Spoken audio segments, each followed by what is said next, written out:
noite a todos.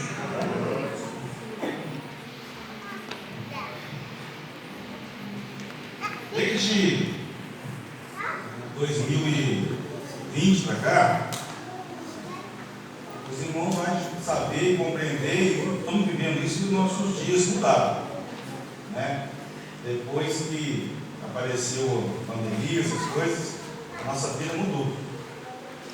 E uma coisa que está assim, a salto aos olhos, é em relação à saúde. Eu não conheço ninguém que ficou mais saudável depois de passar pelo Covid. E até aqueles que supostamente não passaram, que não desenvolveram nenhum sintoma, sentiram de algum modo, algum jeito, alguma coisa na vida, alguma fraqueza. Há pessoas que, como eu, por exemplo, não tive, se eu tive, eu não sei, eu não tive sintoma nenhum, mas muita gente perdeu-se pela doença e deixou muitas sequelas, eu acho que em toda a humanidade. E uma frase que nós dizíamos, quando a gente não tinha mais o que dizer, para confortar alguém, complete comigo: Deus está no controle. É o tema da nossa mensagem de hoje. Deus está no controle.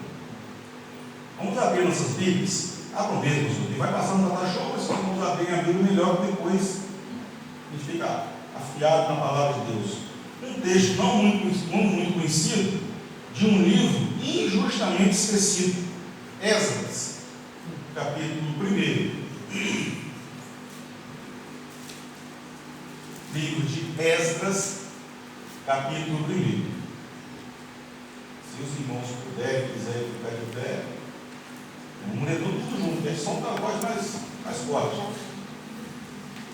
Esdras, capítulo 1, de 1 a 4. Só 4 versículos. Vamos lá? No primeiro ano de Ciro, rei da Pérsia, para que se cumprisse a palavra do Senhor por boca de Jeremias, despertou o Senhor o espírito de Ciro, rei da Pérsia, o qual fez passar perdão por todo o seu reino, como também por escrito, dizendo: assim diz Ciro, rei da Pérsia: o Senhor Deus dos céus me deu todos os reinos da terra, e ele me encarregou de edificar uma casa em Jerusalém, que é em Judá. Quem há entre vós que todo o seu povo seja seu Deus com ele, e suba a Jerusalém, que é em Judá, e edifique a casa do Senhor, Deus de Israel. Ele é o Deus que habita em Jerusalém. E todo aquele que ficar em alguns lugares em que andar peregrinando, os homens do seu lugar o ajudarão com prata e com ouro, e com fazenda, e com dados, afora as dadas voluntárias, para a casa de Deus que habita em Jerusalém. Amém, irmãos? Amém. Uma visão, não é verdade? Amém.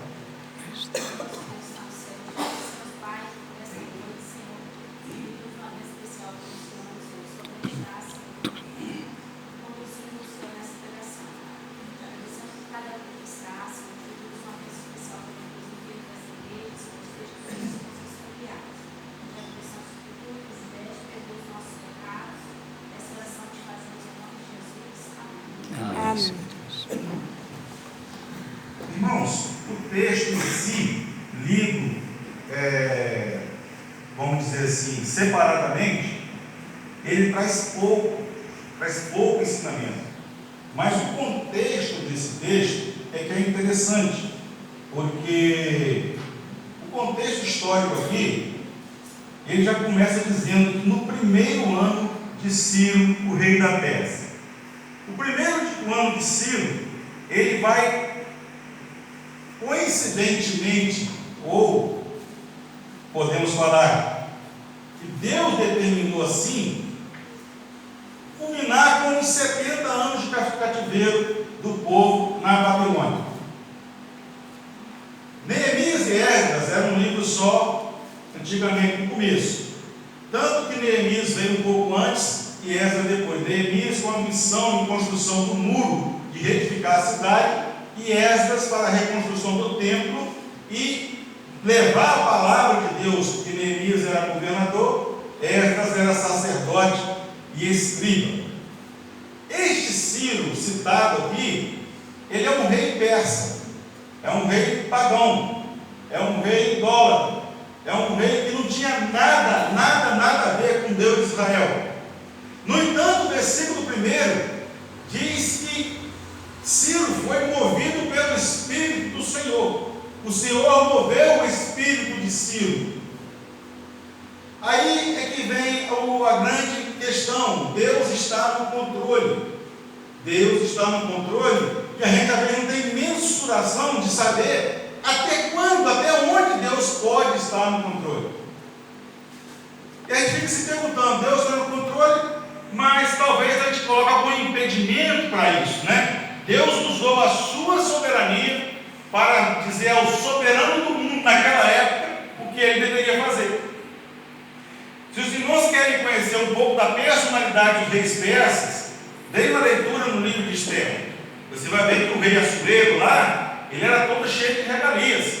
Ninguém podia chegar diante dele se ele não chamasse. Se chegasse e ele não lançasse o cetro, a pessoa morreria. Ele ficou chateado porque a rainha Vasti não fez o que ele queria fazer. Ele a destituiu e mandou chamar outras pessoas do reino, mulheres do reino, para assim cumprisse, daí escolheria uma rainha. Mas não era assim não, elas tinham que se purificar durante meses até chegar à presença do rei. Então a figura do rei persa em si, ele é uma figura quase que divina. Ele se achava o próprio Deus na terra, como Faraó e outros reis. Então quando Deus usa um soberano, Deus usa uma pessoa dessa para fazer a sua vontade, mostra para nós que Deus tem o controle de todos, seja o pequeno, seja o grande, seja o soberano, seja o mais poderoso, a mais poderosa pessoa dessa terra. Ele tem o controle das pessoas. As pessoas estão subjugadas à vontade de Deus. As pessoas estão subjugadas àquilo, propósito de Deus. Deus deu a nós o livre-arbítrio? Acredito que sim. Não vamos entrar nesse detalhe, mas Deus deu a nós o direito de escolha, sim. Mas mesmo nas nossas escolhas, não foge do controle de Deus. Ele é soberano. Mas acontece, irmãos, que no versículo 1, o texto diz que cita uma profecia de Jeremias. E aí eu pedi o irmão Isaac para colocar para nós Jeremias 25:12. Olha só, acontecerá, porém, que quando se cumprirem os 70 anos, visitarei o rei da Babilônia e esta nação, diz o Senhor, castigando a sua iniquidade e a terra dos caldeus, farei dele um deserto perpétuo.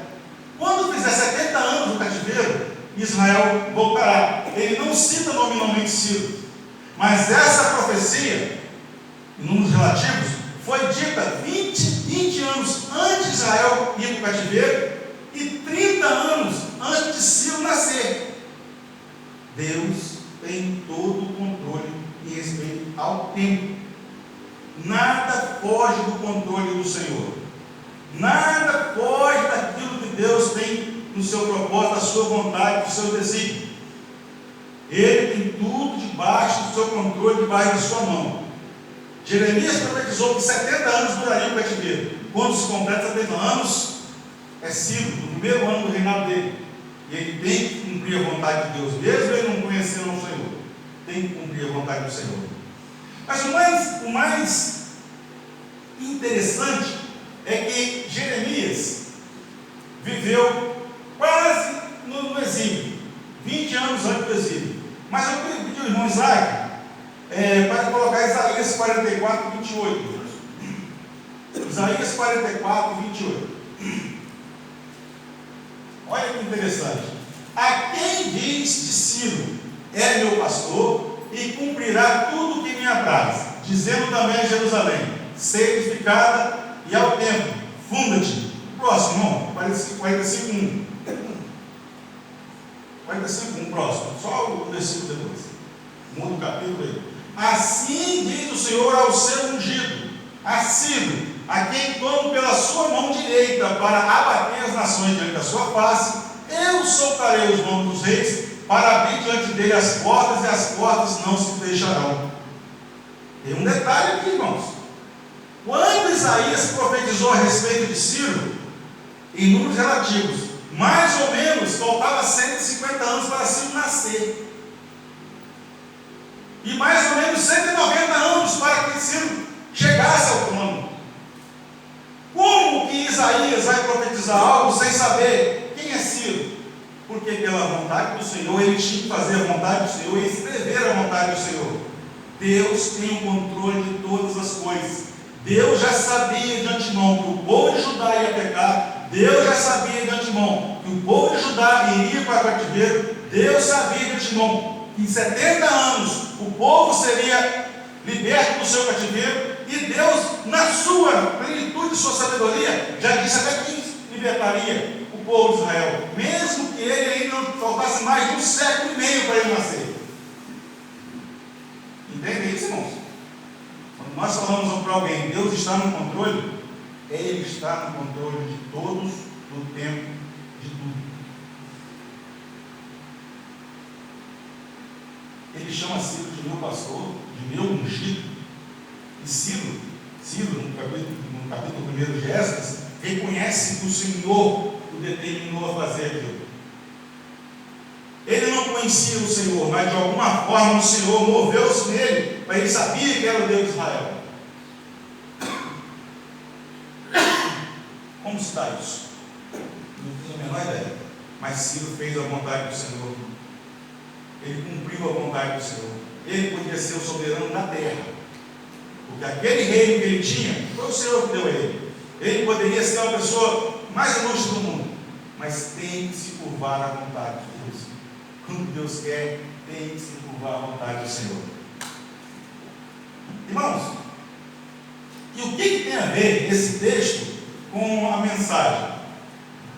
É que às vezes a gente é chamado e as pessoas duvidam de Deus por causa de dores, por causa de depressão, por causa de sofrimento, por causa de angústia, por alguma aflição, por alguma tormenta que a pessoa passa.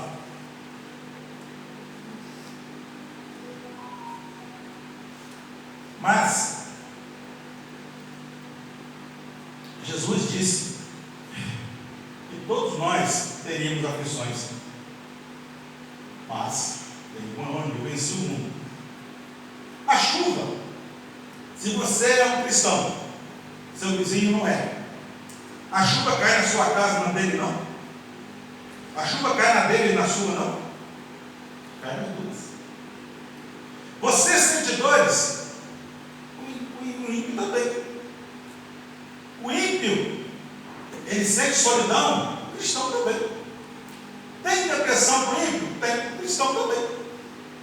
Tem momentos difíceis? O ímpio tem. Tem momentos bons? Tem. Só que a nossa pauta, irmãos, quando eu falo que Deus está no controle, ela nunca deve ser para esta vida. Porque se fosse para esta vida, nós seríamos os Deus mais miseráveis de todos os homens.